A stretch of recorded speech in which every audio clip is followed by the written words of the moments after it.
I knew things were changing the moment Bryce dropped the word synergy unironically during his first all-hands.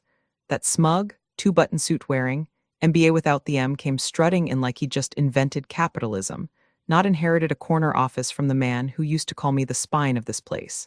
I've seen startup bros come and go, but this one had the confidence of a man who's never had to earn his parking spot. 17 years. That's how long I'd been with Halcyon Systems. I joined back when our servers were held together with duct tape and hope, and our marketing team was just whoever could make a halfway decent PowerPoint. I was there before we got the funding rounds, before we outgrew 2 office buildings, and long before anyone had ever heard of Bryce with a Y. The founder, Mr. Halcyon himself, Arthur, built this company from a folding table in a rented storage unit. He used to say, "Jen, processes make permanence." And I made sure every process had a paper trail, a timestamp, and a backup. When you've been somewhere long enough, you stop needing a title to know your worth. Technically, I was Chief Operations Liaison, whatever the hell that meant to outsiders.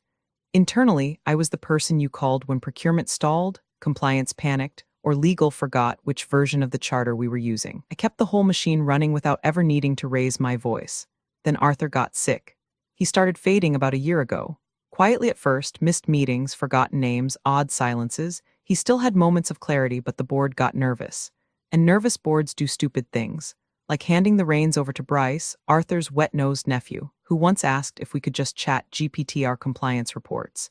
I wish I were kidding. From the second Bryce set foot in the office with his polished loafers and fake humility, I knew I had a countdown running over my head. He made a speech about modernizing legacy systems while never once looking me in the eye. His eyes, for the record, were usually glued to his phone, scrolling through whatever crypto clown was promising to 10x his ego. I started noticing things. My calendar permissions got weirdly restricted. People I'd mentored were suddenly CCing me instead of inviting me. And I overheard him in the hallway telling HR I had museum energy. Here's the thing about being underestimated: it gives you time. Quiet time.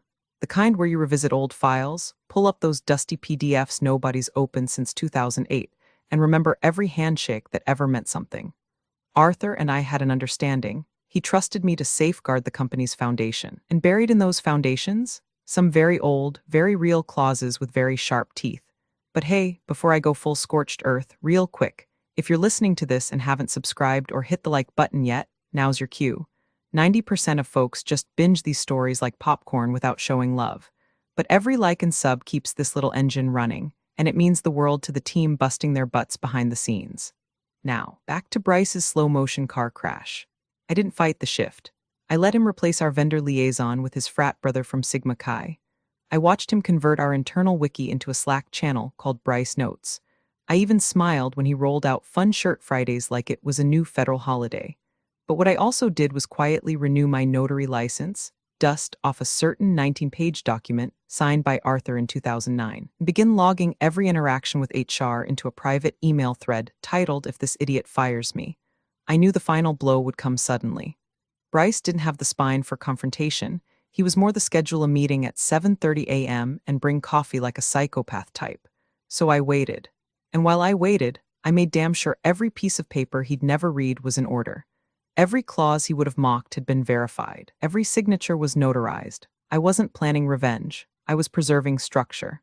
The structure he was too arrogant to understand. Because here's what Bryce never learned in business school, or at least not in between keg stands and TED talk shorts. The person who understands the foundation holds the power to shake the entire house. And I was about to shake it.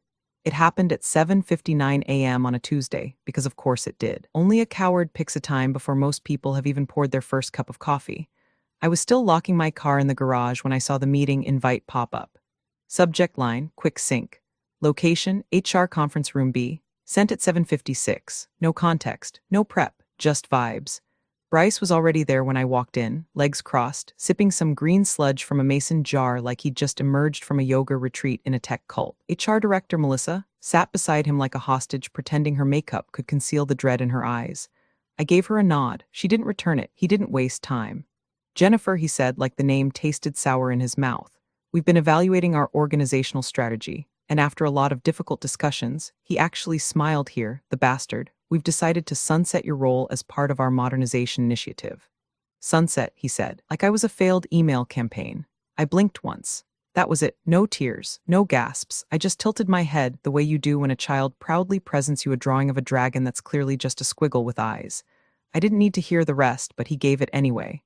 We really appreciate your historical contributions, he added, dragging out the word historical like I was a fossil he'd found in a filing cabinet. It's important to stay relevant in today's landscape. That last line, that was the gift.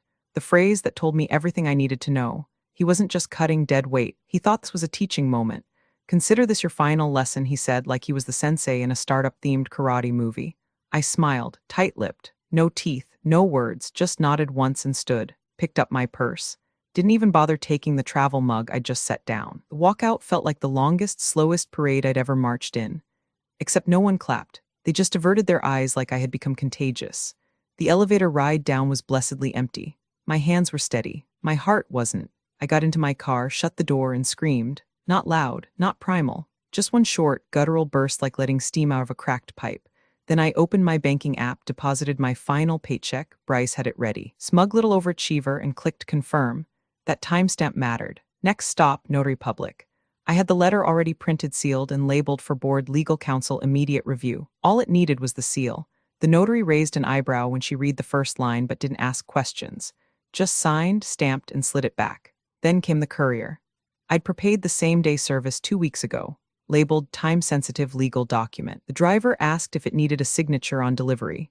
I told him yes, but only from the company's general counsel. Not HR, not Bryce, no substitutes. He left and I sat back in my car, parked outside the coffee shop across the street from the office. I didn't go home. I watched. Through the tinted windows, I saw Bryce leave the building an hour later, laughing with someone from strategy, probably the same frat brother he hired to run analytics, despite thinking a Gantt chart was a type of cheese. What Bryce didn't know was that the letter now in transit contained more than just flowery goodbyes or legal grumbling. It was a formal notice of termination acknowledgement, executed by the party of the second part, me, per Section 4.8 of the 2009 Operational Reversion Agreement. A clause so old, even most of legal forgot it existed, but I hadn't. I helped Arthur draft that agreement when we incorporated. He was paranoid back then, terrified the board might someday be swayed by blood ties instead of competence. So we wrote safeguards, legal tripwires, checks buried so deep they might as well have been written in invisible ink. But I kept copies, in triplicate, stored in 2 places, encrypted in one. That clause stated that if I were ever terminated without full board approval and severance, in compliance with original charter terms, operational control of Halcyon systems would revert, within 72 hours, to the Founders Trust and to the appointee listed therein. Bryce had just pulled the pin on his own grenade. And the best part? He still thought I was just historical. Bryce posted a gif of a broom sweeping in the exec Slack channel with the caption, "Spring cleaning, baby, out with the old." Someone reacted with a fire emoji. Another added the little clapping hands. I know this because someone forwarded me the thread. They shouldn't have, but they did. Loyalty's a funny thing. It doesn't always fade just because you're no longer on payroll.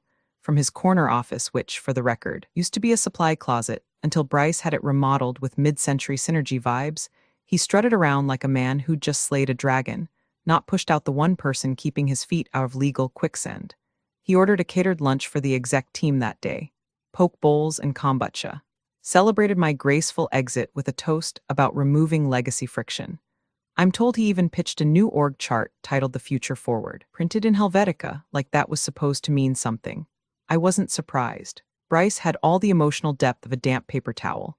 What I was counting on was his arrogance. The same arrogance that made him shrug off the legal memo his assistant slid under his smoothie that afternoon. I imagine it went something like this. Hey, legal flagged something in the old governance archives about Jennifer's termination. They said it might warrant review. Bryce probably waved it off between bites of his kale avocado whatever. We sunsetted that clause years ago. Let compliance run in circles if they want. But we hadn't, because I hadn't let them. Every 3 years like clockwork during compliance audits, I ensured the reversion clause stayed active, recertified, renotarized, and I had the PDF trail to prove it. Most of the current team wasn't around in 2009. They didn't know the founder's paranoia ran deep. They didn't know that I was the one who helped design that clause, back when we both believed Halcyon needed permanent safeguards from, well, exactly what Bryce had become. It wasn't revenge. Not really. It was just continuity. Meanwhile, the courier was halfway across the city, tracking GPS pings as he weaved through traffic. The envelope in his satchel bore my seal, the same one Arthur and I used back when we filed our first Delaware incorporation paperwork. Inside, the notarized execution notice, cross-referenced with board charter documents, and a copy of Arthur's trust appointment directive. Dated, signed, filed with the state, unaltered. The language was precise. In the event that Jennifer L. Crane is involuntarily terminated without documented cause, and if said termination fails to meet the severance and board notification standards outlined in Article 7.2, then operational oversight shall revert to the founder's trust.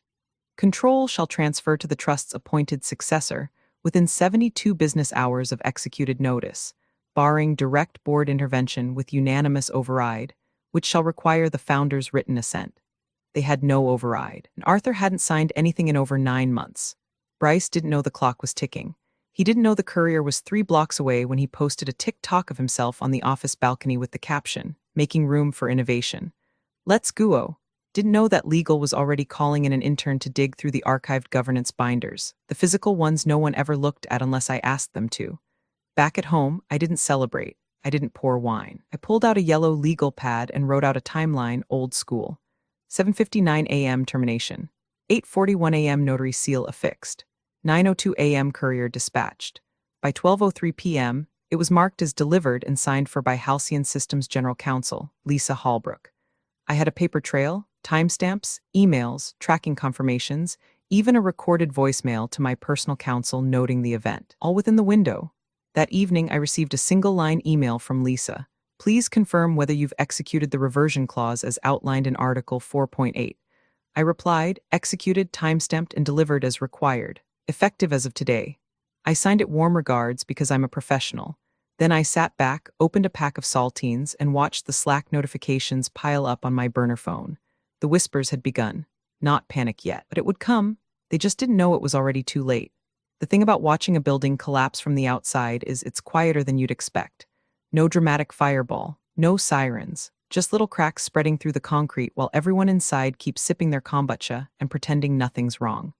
By Thursday, 2 days post-termination, Bryce had already fired 3 other senior staffers. All of them had been with Halcyon since the early growth years. Our VP of Vendor Relations, gone. Payroll Systems Manager, out. The woman who built our onboarding framework from scratch while pregnant with twins, reassigned. That one hit me harder than I expected. Her name was Patris. She brought me soup during a flu season in 17. Now she was escorted out without a goodbye email. In their place, frat bros, literal frat bros. His old college roommate Zach, who once got kicked off campus for hosting a whiteboard margarita night, was now our new chief strategy architect. No background in tech, no background in anything unless you count motivational crypto threads on Twitter. Another buddy named Kyle was installed as head of organizational vibes. I swear to you that was his title. Organizational vibes. Inside sources, meaning a few brave souls who still had me on their personal WhatsApp, sent me screenshots of Bryce's morning pep talks. Legacy doesn't equal loyalty, he wrote on Wednesday. We're building a future, not worshiping a past. Keep your energy clean, your ideas disruptive. Someone else captioned one of his videos with, "This is what happens when a LinkedIn post grows legs and walks into your office." I nearly choked on my coffee. From my little home office, nothing fancy, just a window seat and a beat-up desk. I sipped my dark roast and watched the Slack leaks roll in like postcards from a ship headed straight for the iceberg.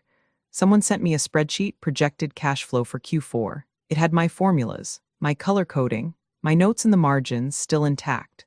Bryce had replaced the top row with a header labeled, "Optimized by Bryce." That man couldn't format a cell if you paid him in NFTs. Then came the HR fumble.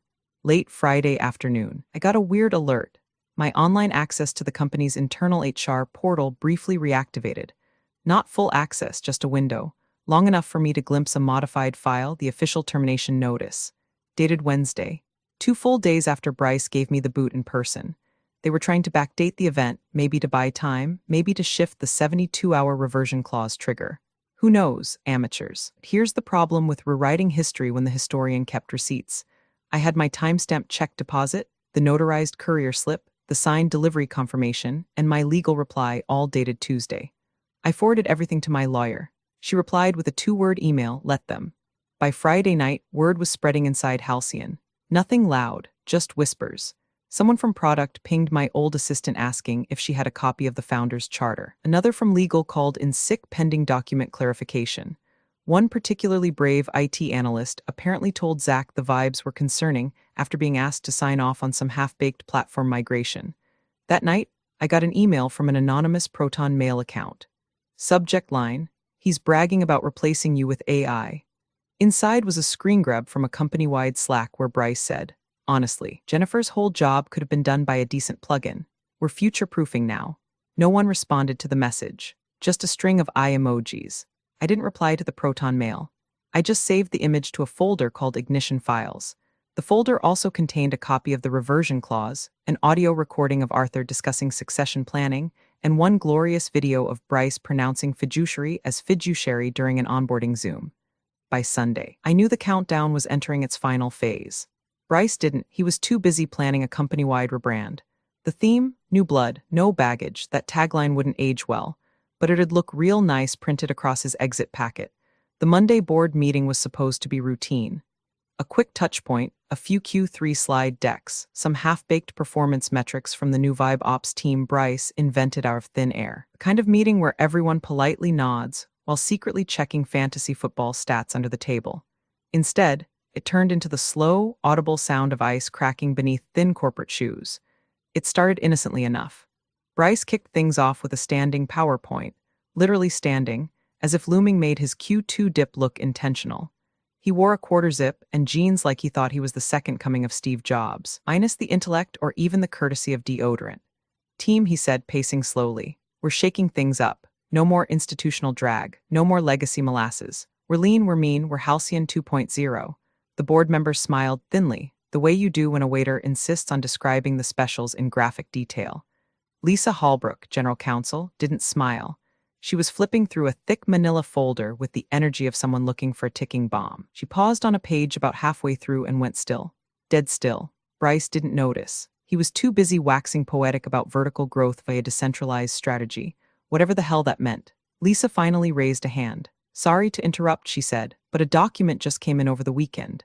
Time-stamped, notarized, and delivered by a legal courier." Bryce waved a dismissive hand. "If it's from Jennifer, I already told HR to ignore the noise." Lisa didn't blink. "It's not noise." The room shifted. You could feel the silence take shape. One of the external board members, a gray-haired man with a pen perpetually tapping his knee, glanced over.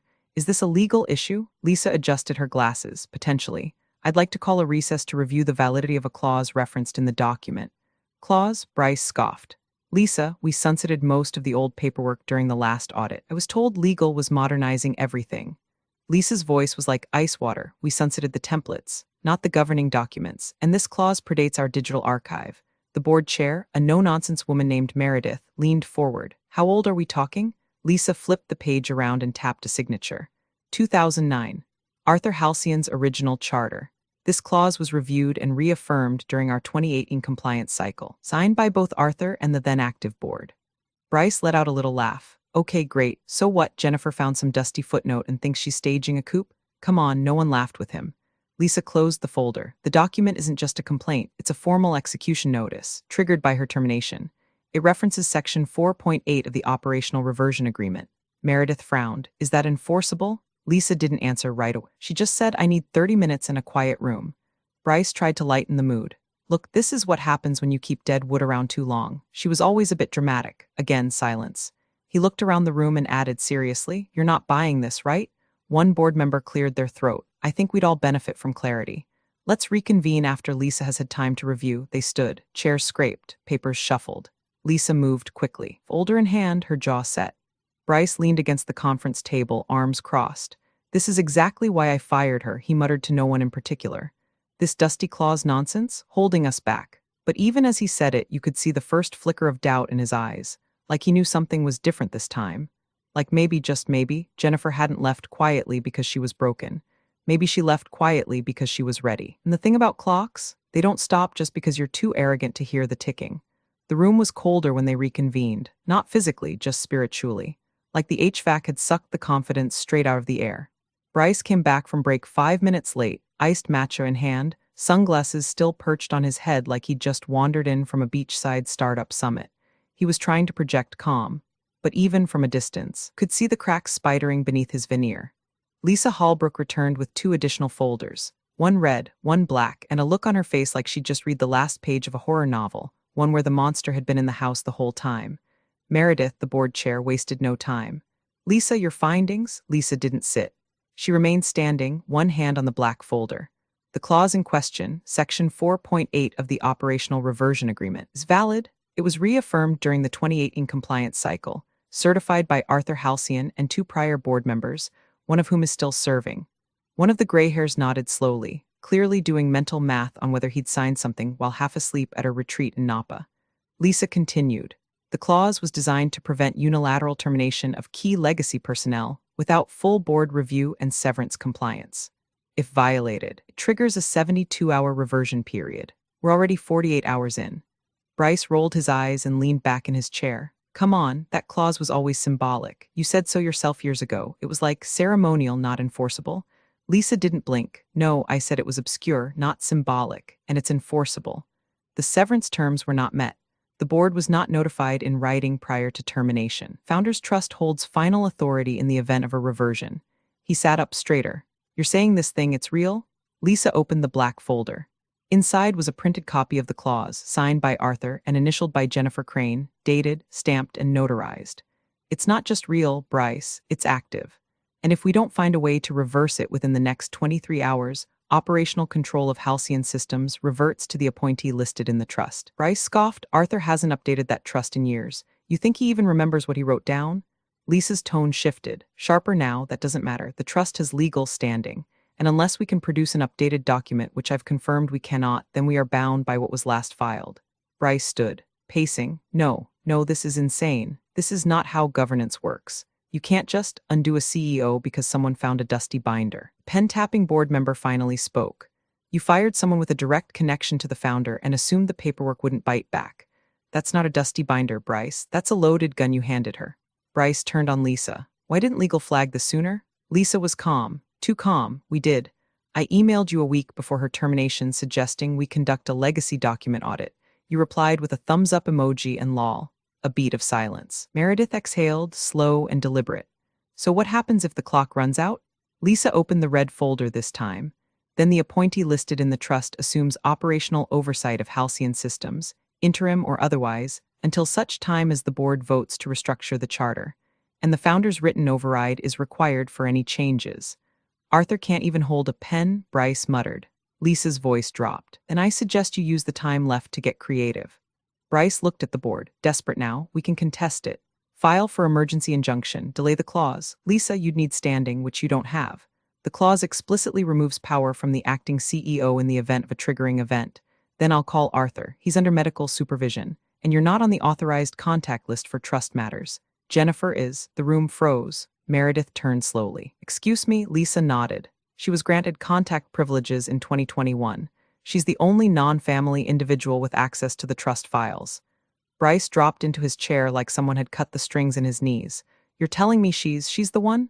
Lisa didn't answer. She didn't need to, because even Bryce could see it now. The one person he'd fired to prove a point had just become the point. And the worst part, we're still 23 hours left on the clock. By Tuesday morning, the walls were officially sweating. Bryce hadn't shaved. His once gelled hair stuck up in defiance like even his follicles had turned on him. He paced the boardroom with the wild-eyed energy of a man trying to speedrun denial. The aura of startup swagger he wore like cologne had curdled into something desperate and thin. The board had reconvened early. Phones off. No assistants. No snacks. Just 12 people in a room trying to determine whether the company was about to legally eat itself. Meredith opened the meeting without pleasantries. We've confirmed the clause is active. We've confirmed the trigger conditions were met. The trust is holding. There's no override from Arthur on file. She looked at Lisa. Which brings us to the next step, Lisa said. Her voice was measured, clipped, lawyer-clean. We need to confirm the identity of the named appointee. The Founders Trust designates a successor in the event of operational reversion. She placed a sealed manila envelope on the table, the kind that made paper feel like it could detonate. This file has not been opened since it was placed into trust custody in 2019. Sealed in the presence of Arthur Halcyon, 2 witnesses, and a notary public. There is one name inside, the appointed successor. Bryce let out a bitter laugh. This is a joke, right? You guys seriously want to roll company control based on an envelope? What is this, Willy Wonka corporate edition? No one answered. Lisa just stared at him, then slowly slid open the top of the envelope with a letter opener. She slid out a single ivory sheet, unfolded it, silence. She didn't read the name aloud, just paused, read it again, then turned the paper and passed it to Meredith. Meredith read it. Her brow creased, not in confusion, but in recognition. She exhaled once, sharp, almost like a cough that caught on a memory. She passed the paper to the board member beside her, and on it went. One by one, the sheet made its quiet, devastating pilgrimage around the room. No reactions, no questions, just a shared understanding that something irreversible had just arrived. Bryce's voice cracked. Can someone just say it out loud? No one looked at him. He stood up. Say the goddamn name. Meredith finally turned to him. Her face unreadable. Jennifer L. Crane. The words fell like a stone in a frozen lake, no splash, just a long, deep crack that kept spreading. Bryce actually stumbled back a step like the oxygen had been sucked out of his lungs. No, that's not possible. She was just operations. She was trusted, Lisa said quietly. He stared at her. You knew, I suspected, but I didn't know until now. Bryce ran a hand through his hair and let out a wild, dry laugh. You're telling me I fired the woman who's now legally in control of this company?